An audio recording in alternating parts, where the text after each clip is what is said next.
We've got to be careful what we say.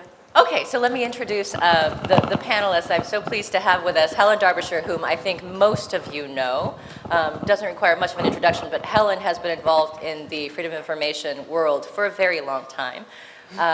She is now, since leaving OSI, she is now at Access Info Europe, which has been doing incredible work promoting the convention at the Council of Europe level and also promoting transparency at the EU. I think we're going to ask Helen to talk a little bit about her experience there.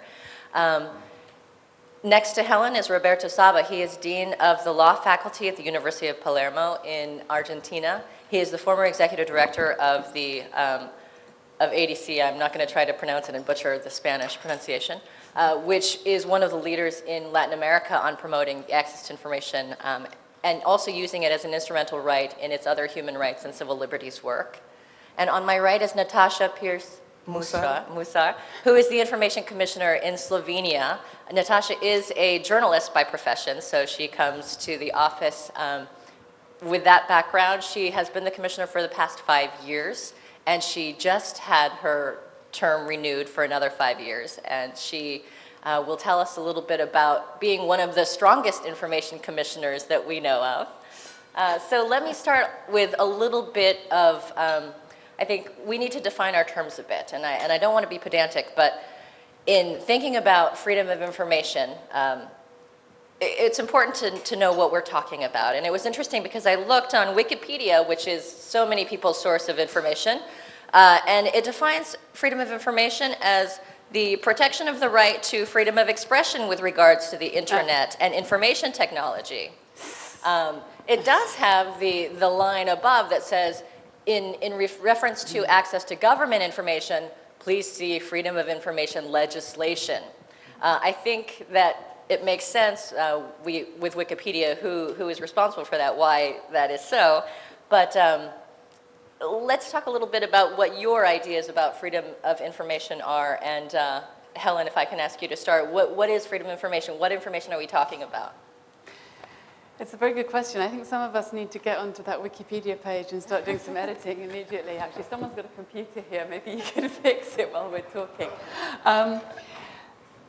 This is actually not quite as simple a question as it might appear.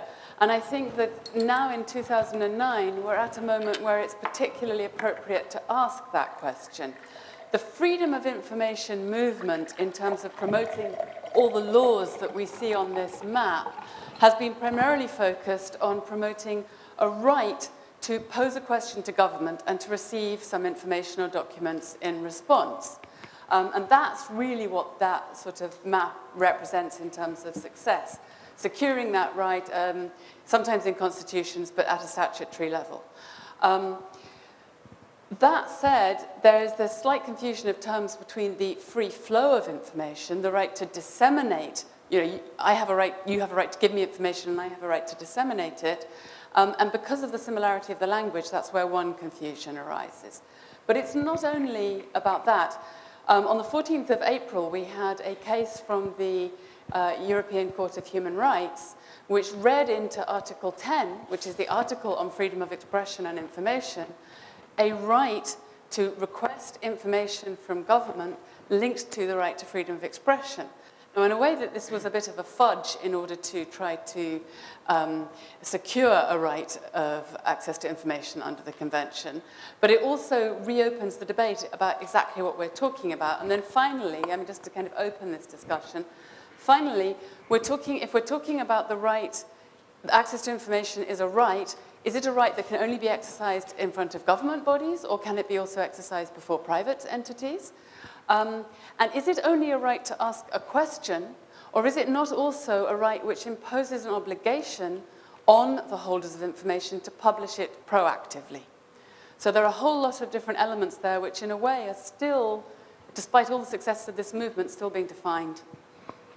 Roberto, you said something interesting about the link between freedom of information and freedom of expression and it being instrumental to a point. In Latin America, as well as happening in Europe, is it loud enough? Can you hear him? Can you hear me? You probably have to turn it on and off button. That's what I did. That's very clever. You're right. Yeah. Now I turn it on. Yeah, that's it. it's useful to turn on mics. Well, in Latin, I mean, in the Americas, we have the Inter-American Human Rights Convention, and Article 13 is the, similar article to Article 10, protects freedom of expression, but it also protects freedom of information, but it's mostly, I mean, it's related to freedom of expression. It's my right to receive the information that is delivered through your expression. But it was politically very useful because it was the only clear clause in an international treaty that established the protection of freedom of information. And the Special Rapporteur for Freedom of Expression, for instance, in the Organization of American States, used that article to push the agenda of freedom of information in the sense of access to information that is in the hands of the government. So, I mean, we took some political advantage, I mean, as activists, of this ambiguity of the protection of freedom of information. But I think that we need to do some work from there in order to establish some particularities of the protection of the right to access to the information that is in the hands of the government, which is in some way different from the kind of protection of information that is delivered through freedom of expression. But if it was politically useful and outside this room, I wouldn't say what I said already. Well, for the purposes of this meeting, we're talking about government-held information and freedom of information legislation as defined by Wikipedia. But I think even in terms of defining what you mean by government, that controversy has arisen out of the Council of Europe deliberations. Natasa, in Slovenia, where you are very advanced, who's covered? Everybody who spends public money. Well, it's actually, you have a variety of laws around Europe, and I mean, I will not say that I know them all, but I know them quite a lot.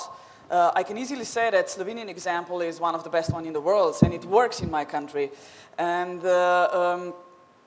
our country actually decided that judiciary system has to be covered by the FOI, that legislative system has to be covered by the FOI, and all, even private sector bodies, if they perform a public function. So we have really a wide variety of all the bodies which has to follow the principles of the FOI.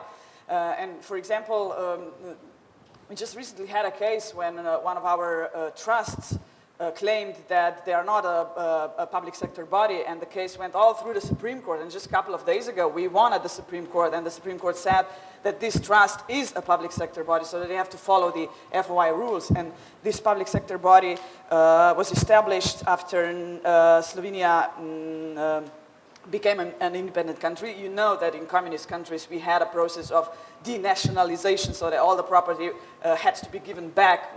It was actually in a way stolen after the Second World War, and this trust was has the power to govern the state property before it's given back to the people who claim it to receive it back. And from my point of view, it was actually quite clear that this trust, this fund, has to be a public sector body. And after 3.5 years of battles in front of the courts, now we finally won the case. But the pearl, the jewel of the Slovenian Freedom of Information Act is that the Information Commissioner is the appeal body who can decide whether a certain body is obliged to follow the FOI. So, for example, I was a week ago in Scotland to visit my colleague Kevin Dunyan, and he has a lot of problems because they have an article within the FOI which is enumerating all the public sector bodies which are obliged to follow the FOI, so like numerus clausus, and this is a Sisyph's work in law, because you can never enlist all the public sector bodies or everything you can imagine, because the life is changing all the time. And now he knows that, for example, a housing society would have to be a part of the FOI, but it's not listed in the FOI, so what to do? But in our law, it's just like a general clause, so it's up to me to decide, and this is, I think, a good solution.